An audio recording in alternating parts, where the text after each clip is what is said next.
Hello everyone, welcome to my channel. आज की video में हम कुछ ऐसे प्रश्नों का उत्तर जानेंगे जो बहुत ही आसान और महत्वपूर्ण है। तो आइए देरी ना करते हुए प्रश्नों का उत्तर जानते हैं। महत्वपूर्ण प्रश्नों के उत्तर। पहला प्रश्न है, हिंदी वर्णमाला में स्वरों की संख्या कितनी होती है? कितनी होती है? 11। जो स्वर होते हैं अ आ ई वो 11 होते हैं। कैसे? क्योंकि अंग और अह, ये अंग और अह, ये होता है अनुस्वार और ये होता है विसर्ग। तो ये स्वर की गिनती में नहीं आते हैं।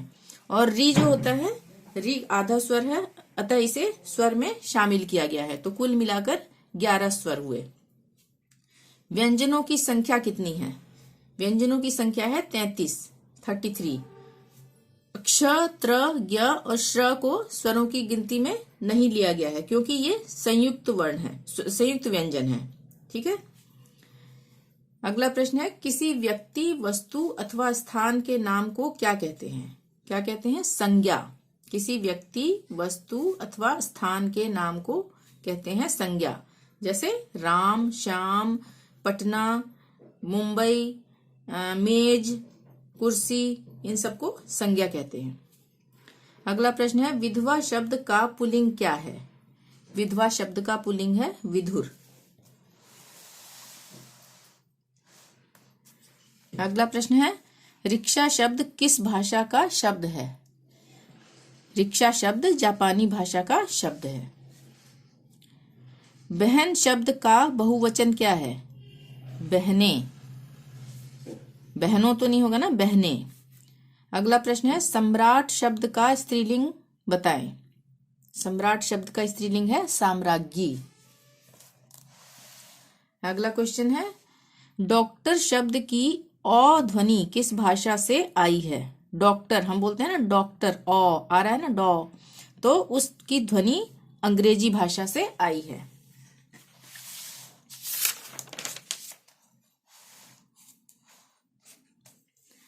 अगला प्रश्न है, लड़का, पुस्तक, पौधा, सहायता, इनमें से कौन सा शब्द हमेशा एक वचन में ही रहता है? कौन सा रहता है? सहायता। वो कैसे? लड़का का बहुवचन लड़के, पुस्तक का पुस्तकें, पौधा का पौधे और सहायता का सहायतें तो नहीं होगा ना। तो सहायता हमेशा सहायता ही रहेगा, यानी एक वचन में ही रहेगा। अगला प्रश्न है, नेकी और पूछ पूछ का क्या मतलब है? नेकी और पूछ पूछ का क्या मतलब है? अच्छे कार्य के लिए आज्ञा की क्या आवश्यकता। अगला प्रश्न है, जिन शब्दों का प्रयोग संज्ञा अर्थात किसी व्यक्ति, संज्ञा है ना ये, किसी व्यक्ति, वस्तु अथवा स्थान आदि के नाम के स्थान पर करते हैं उसे क्या कहते हैं? उसे सर्वनाम कहते हैं। जैसे राम के लिए हम कह देंगे वह, तो ये सर्वनाम हुआ वह। उसके अलावा हमारा, तुम्हारा, उसका, मैं, तुम, तुम्हारा, ठीक है, ये सारे सर्वनाम हैं।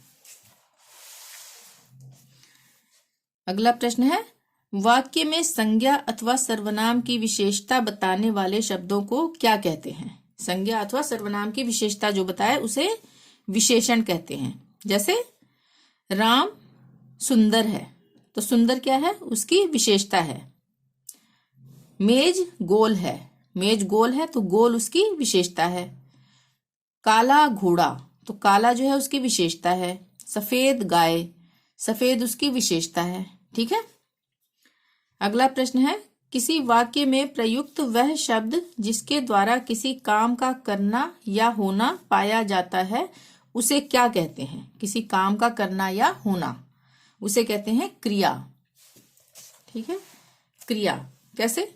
इसका उदाहरण देखते हैं। लड़की गाना गा रही है, ठीक है, तो गाना क्या कर रही है? वो गा रही है ना, तो वो उसकी क्रिया हुई। घोड़ा खा रहा है, तो घोड़ा खाना जो है, खा रहा है, खाना उसकी विशेषता हो गई। ठीक है। राम दौड़ रहा है, तो दौड़ना वो, सॉरी क्रिया बोलना था मैंने, विशेषता नहीं, क्रिया। राम दौड़ रहा है तो दौड़ना उसकी क्रिया हो गई। ठीक है, आगे चलते हैं।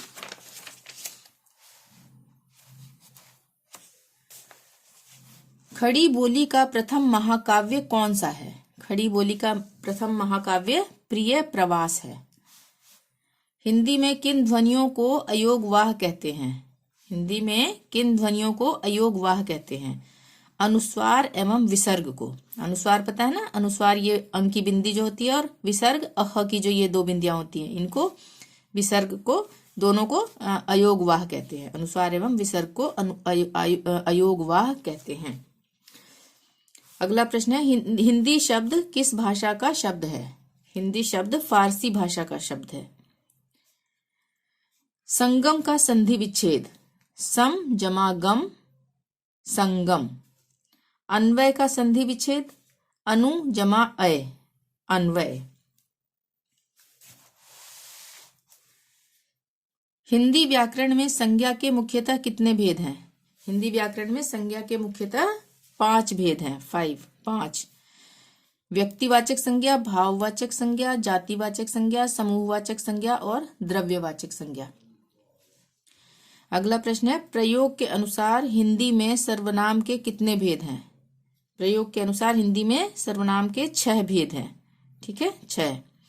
पहला पुरुषवाचक, निजवाचक, निश्चयवाचक, अनिश्चयवाचक, संबंधवाचक और प्रश्नवाचक सर्वनाम।